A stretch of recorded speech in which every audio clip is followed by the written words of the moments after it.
What is up, everyone? The San Francisco 49ers won a nail-biter, to say the least, against the Tampa Bay Buccaneers in Tampa Bay.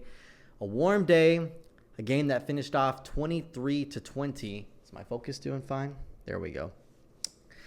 A game that most would tell you probably should have been in the bag if it wasn't for the unfortunate turn of events with special teams. Nevertheless, the 49ers squeaked out the win. I had to throw on the Purdy jersey going into the second half. I know Purdy needed to be special because special teams was not being so special today. Defense was doing what they were doing, but Baker has been playing well, so I knew Purdy was going to have to lock in and take this offense further down to get some points on the board. So let's go ahead and dig into it. I want to just start off with special teams, and then I want to talk about some of the bad, and then finish off with the good, and I think you guys will like some of the good. Special teams. Let's get into it. Jake Moody had everything but a good game today, but we have to still give him his props because if it wasn't for him, we wouldn't have had the game winner. We would have ended up going to overtime, and knowing how the momentum shifts in football, who knows if we even would have been able to get it done in overtime. But the highlight to special teams is Jake Moody. He missed 3 field goals. I believe all of them were for 3 points. And yes, I think they were. And not only that, special teams had a nasty turnover on the field on the punt return where we had a dropped ball, which led to a Tampa Bay touchdown. So all in all, our special teams gave up 16 points, 16 gifted points to the Buccaneers that really put this 49ers team in a pinch that should have never been in the first place. Your 16 points, 7 going towards the Tampa Bay touchdown from that unfortunate turnover from the kick return, and then Jake Moody missing his kicks adds up to 16 points. You take that number, you take the 23 they had now, add 16 to that. This team should have probably you take about 16 points away from the Buccaneers, you take the points that Moody should have made, and you take that touchdown away from the Buccaneers that should have never happened. You're looking at a Niners team that probably could have won this game about 30 or so to maybe 13. So it just shows you need offense, defense, and special teams to do their job. I've always preached that you can't rely on the kickers to win you games, but missing 3 field goals is unacceptable because you still need those points. I'm not saying you don't need the points, but yeah, Moody definitely kind of almost effed it up for this team. I've always been a big Moody supporter. A lot of people have given him crap, especially last season when he was only in his rookie year. I think people have forgotten what he's done good. I think as a rookie, he stood out more because he missed some, especially last season. And just going off of a guy like Robbie Gould, who was pretty much near perfect all the time from literally any range that he was called upon for, the fan base, was too quick, I would say, to get on Moody. Moody last year actually broke the record for the most consecutive field goal kicks when it was moved to the 15-yard line, I believe, back in 2015. He had that record. He was not missing from the 15-yard line at all. And he's had some big kicks for this team too. He was a rookie, and let's not forget, he's still only in his second year. Now, I'm not trying to make this into let's make an excuse for Jake Moody. I will say this game kind of drew the line for me. I was stressing out like everyone else. If Jake Moody had missed 1, no big deal. Whatever, you're back from injury, you're knocking some of the rust off, but to miss 3 in a row the way he did, I think it was clear that Jake Moody was not ready to come out and play this week. Whether he had pain or not, I just think maybe he just needed another week of practice to get ready. I don't know. I mean, I would say in practice, man, my focus is just terrible on this camera. I just think at practice, it's hard to tell when a player is ready sometimes, because it's vastly different, I would imagine, going from practice to real game reps. So, I mean, well, real game action, there's thousands of fans in there that are not rooting for you. They're trying to make you miss. You feel the pressure. You've been out for a number of weeks. And I just think it's unfortunate that it happened, but like, what a poetic way to end it. The guy who misses all these field goals ends up winning you the game. I guess it's really the least he could have done for the team, So I don't know what they're gonna do with Jake Moody. I think him getting the game winner kind of saved his ass a little bit. I think if he didn't make that game winner, I think we're definitely talking about replacing him for kicker, at least for a little while, and benching him, moving him to the practice team or something. But I'm going to say, since he hit that game winner, I would expect to see him play against Seattle, because I would say that game winner, guys, I can tell you right now, that kick had a lot more pressure than all those other 3 kicks that he made. So I think right there he proved not only to himself, the team, Kyle, that, hey, when you needed me the most, the absolute most, I was able to get it done. Granted, that kick wasn't perfect. It looked for a second like it was going to miss. It was close, but he got it between the sticks. So I think he's going to get another chance. But I think if he has another game like this against Seattle, I would probably expect to maybe see Moody not kicking for this team for a duration of games or for the rest of the season or something, because our backup, the kicker we had picked up off the street, and for his injury, well, he dislocated his shoulder. Forgive me, I don't remember everyone's names. But then the kicker after that, the one that used to play for Green Bay, he was doing fine. He was making them. I think he missed one with us. I don't recall. I might be making that up. But, hey, he wasn't missing them. So I think that field goal game, I think that game winner kick for him saved his ass. So I would expect to see Moody out there against Seattle. I think he's gonna have to hit it hard in practice, man.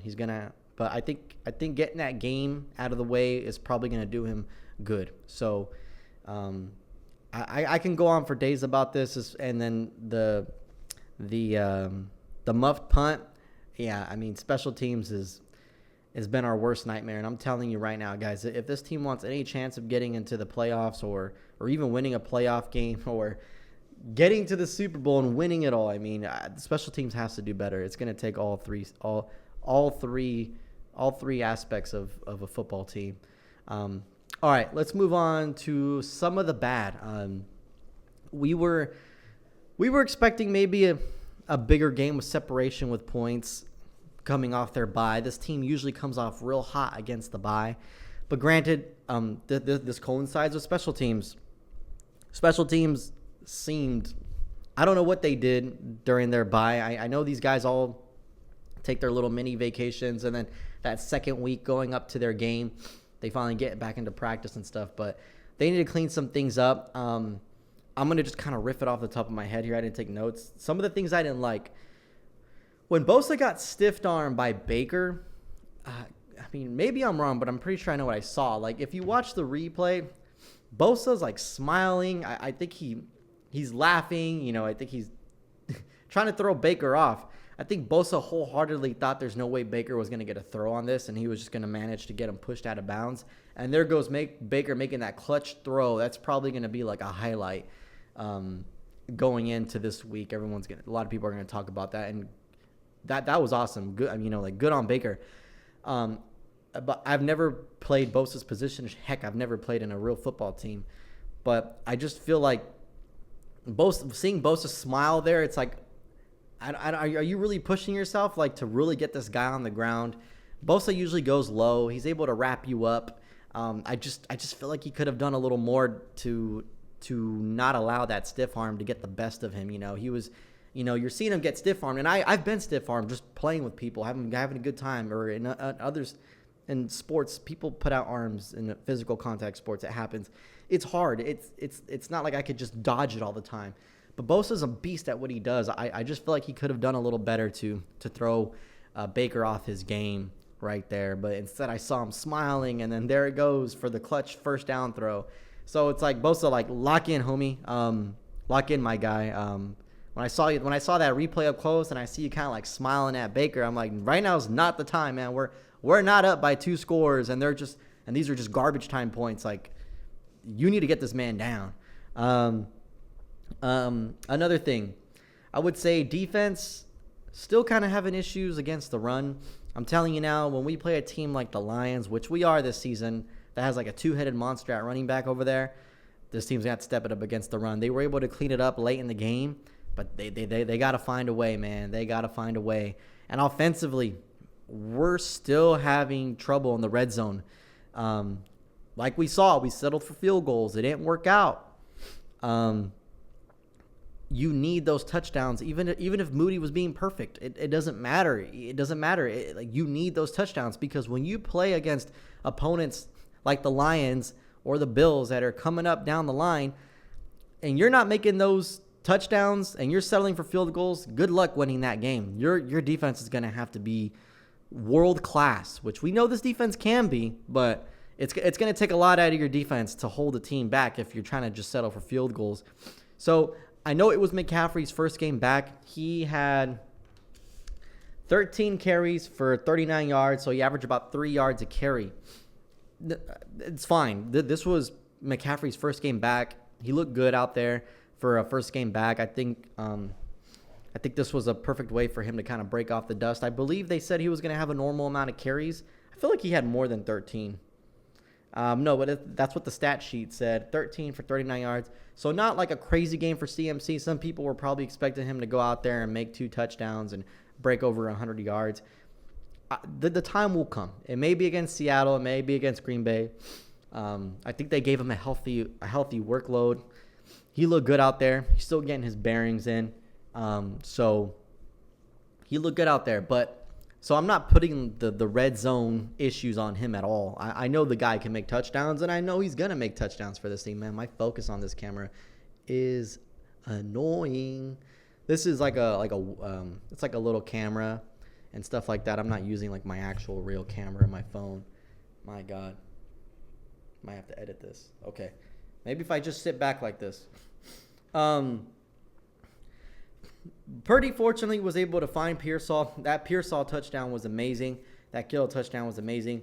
But a couple times we went down the end zone and just weren't able to finish. So they still have to find their way of getting better with that.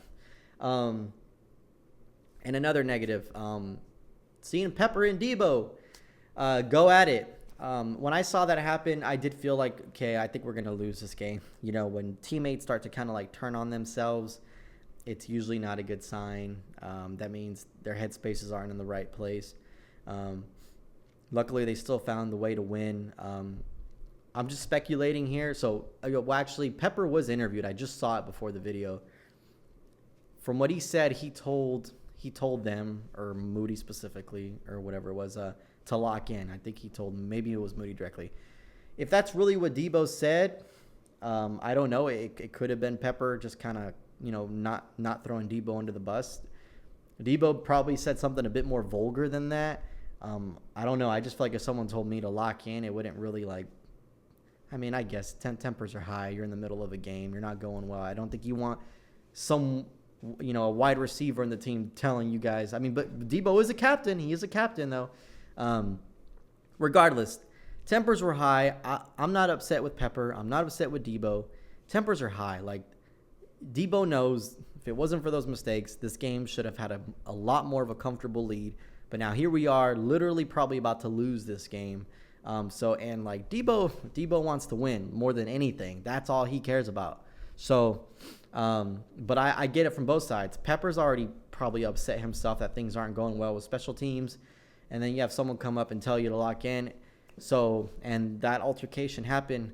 What I'm hoping for, and I'm very confident will happen, is that these two guys will make up. It may have already happened in the locker. I think that might be a little too soon.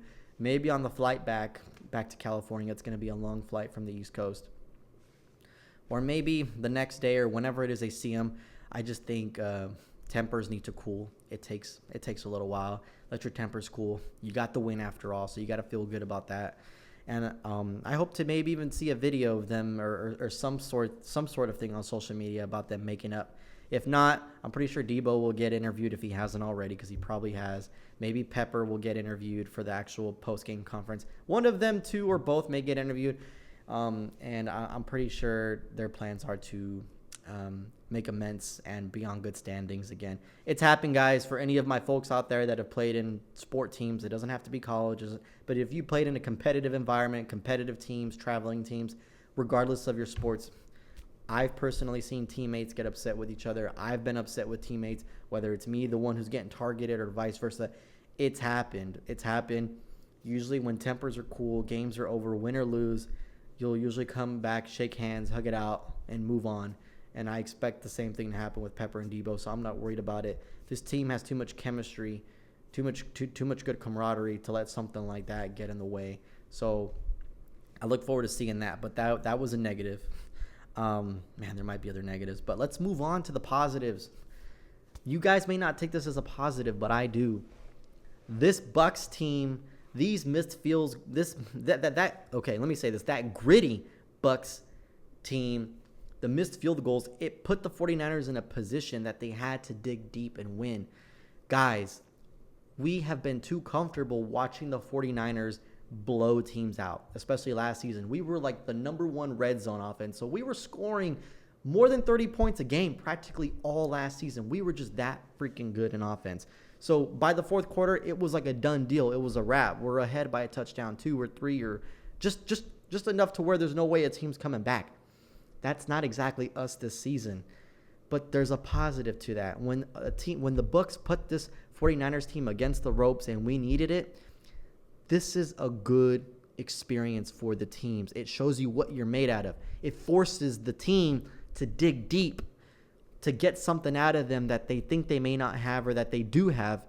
Just like they played against the Lions in the NFC Championship game. They needed to dig deeper than ever to get that win, and they did.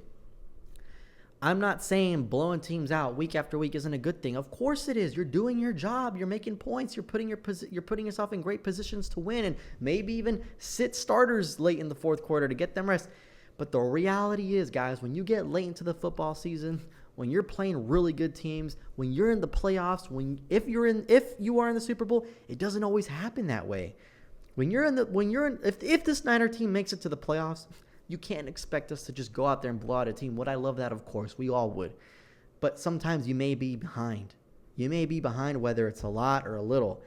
And games like this mentally and physically train you to have to dig deep when you need to. Look at the Chiefs. They're not doing good offensively.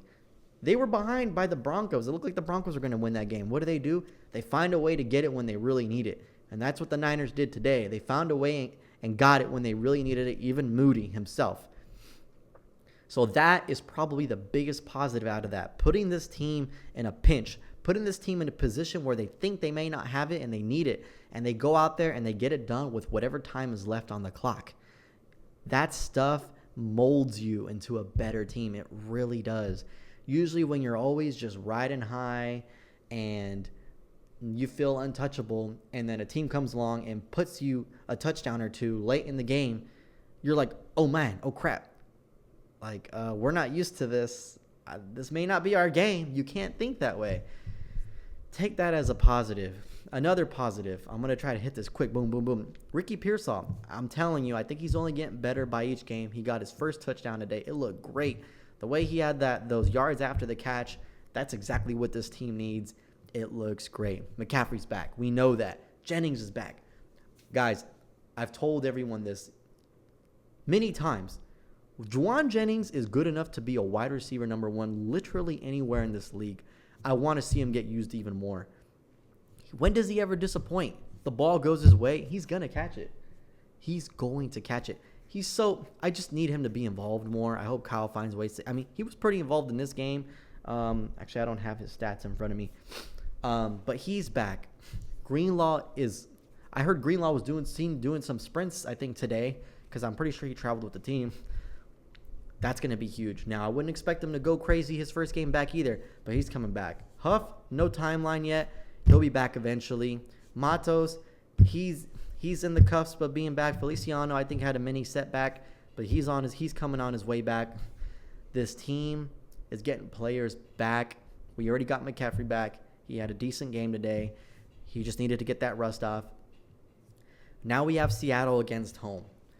I don't want to make this about playoffs. I don't want to make this about, are we a Super Bowl team? I think you're going to see other fans of this team that make videos on YouTube talking about, hey, do we look like a Super Bowl team? Do we look like a playoff team?